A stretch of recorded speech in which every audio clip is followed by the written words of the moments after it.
Well, the day had finally come. We're going to Mt Minsi. Scout and I felt well prepared for the trip and were anxious to get going. We planned on meeting some friends at the trailhead at 3 p.m. Anticipated sunset time was 6:45 p.m., so departing the trailhead promptly at 3 gave us 3 hours of walk time. We walked slowly at about 1 mile per hour because, we like to take our time and enjoy the scenery. Also, Scout is only a kid. He's only 10. And he has shorter legs, and we can't expect him to hike fast. If we made it to the peak on schedule, we'd have plenty of time to make camp before sunset. We didn't want to set up our tents in the dark. We arrived at the trailhead at 2:45 p.m. and waited for our friends. Scout was pretty excited because his friend Robbie was coming along. I felt more comfortable having our friends, who are experienced backpackers, join us.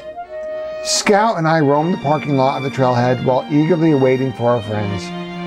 I received a text informing me that our friends were going to be late and we could head up if we wanted. Scout and I discussed, and seeing as it was 3:15, we didn't want to lose any more daylight, so we headed up. The trail was a bit rocky, but the views were spectacular. I mentioned to Scout that this is why we do this. It's our reward for hiking. He agreed, and we paused several times to absorb the views. Several parts of the trail were steep, and the backpack made us feel a little unbalanced, but overall, we never felt encumbered by our packs. Scout's pack was roughly 25 to 30 pounds, and mine was about 50 pounds. Maybe a little too much than we should have been carrying, but what the heck.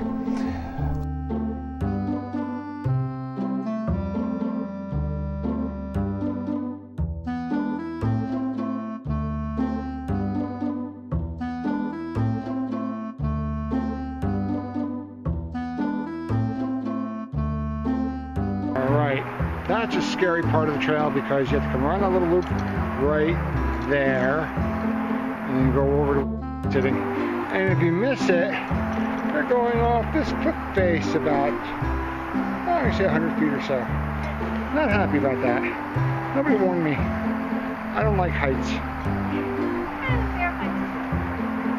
Stay put, son. This is beautiful though. Look at this. This is gorgeous.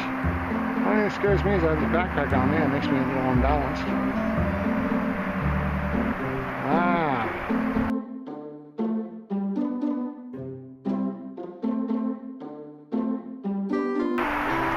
Nobody told me we had to scramble up this. Wish I could have avoided it. It was scary.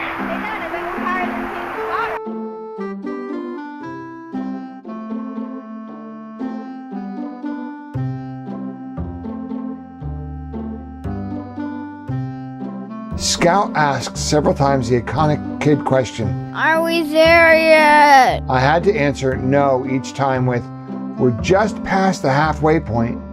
That wasn't true, but I had to keep Scout from losing his patience, and his little legs were getting tired.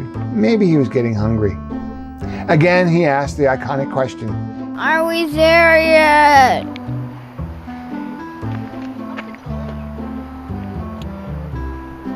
I'll show you on the map. And I showed him on my GPS where we were in relation to our intended campsite. We weren't far now. I told Scout to be on the lookout for the fire tower, and he scrambled ahead. We have some rules for when we separate. One rule is never get out of view of Dad. And 2, most important, never leave the trail. Soon Scout was calling back to me, "I see a building." This was good news. It meant we were at the top. My knee was starting to hurt. Scout waited for me to catch up. I looked ahead, and sure enough, there was a building. This had to be the old radio building, and the remnants of the old fire tower were right there. This is the place to look where we were going to start looking to make camp. Once we reached the fire tower footing, I looked around and saw a place just off to the right to make camp. The original plan was to go a little further past the fire tower and make camp with a nice view.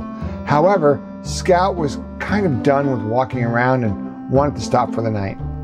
Previous campers had made a fire pit near the fire tower footing, and it was obvious that others had camped at the site before. The rangers had posted signs requesting no campfires, so we didn't plan on having a fire.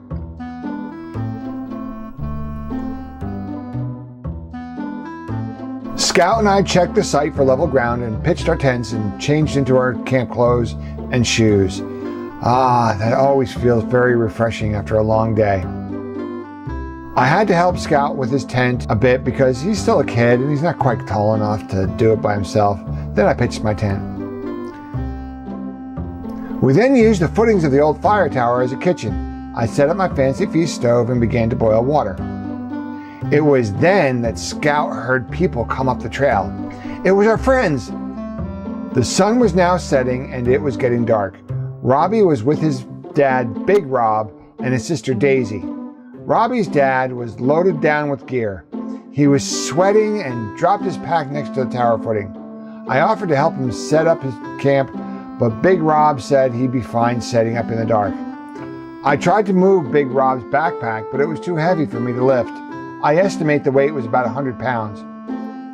I showed Big Rob my stove, and he told me he brought some burgers in his stove. And then Big Rob went to his backpack, dug up a cooler and his stove and started frying up some burgers. The smell was delicious. Dad, I smell.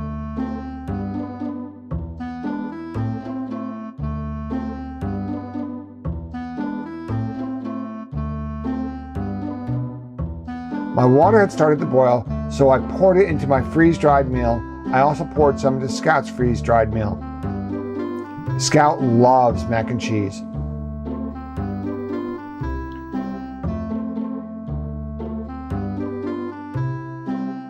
Once the 5 of us had eaten, Big Rob offered me his last burger, which was quite delicious, considering how badly our bodies needed to replenish some calories and protein.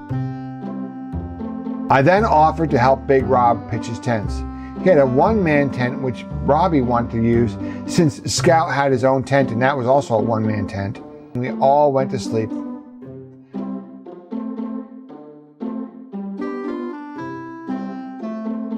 The temperature overnight dropped to 40 degrees, a little colder than initially anticipated, but I had checked the weather report prior to leaving home and knew it was going to get low. So Scout and I had made some preparations for the temperature. We packed warmer sleepwears, some thermal underwear and stuff.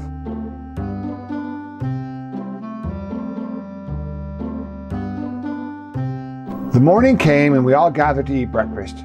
It was still a bit chilly, but the coffee was quite warming. The boys were bored, so we allowed them to wander down the trail a bit. They came back quickly saying that there was another campsite not too far and they had a great view.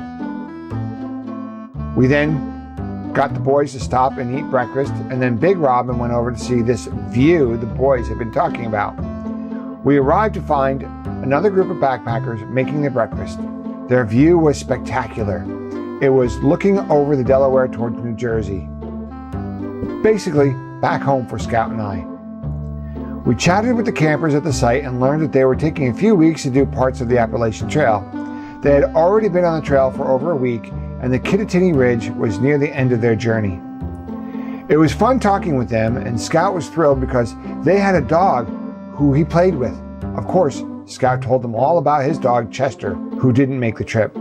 I showed them some pictures of Scout and Chester so they could get the idea of how big Chester really is.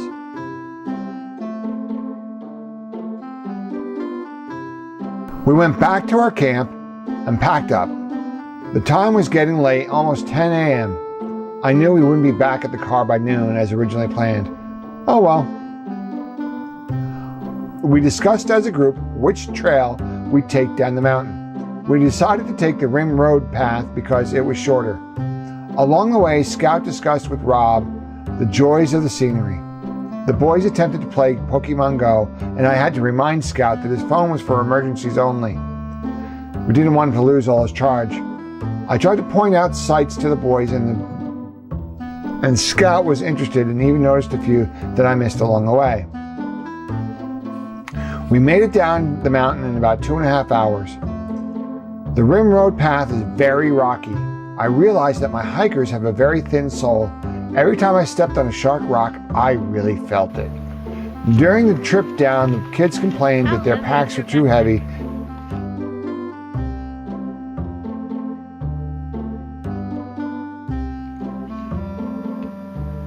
Well, how heavy is your backpack? I have no idea. And of course, the iconic, Are we there yet? but we made it down safely.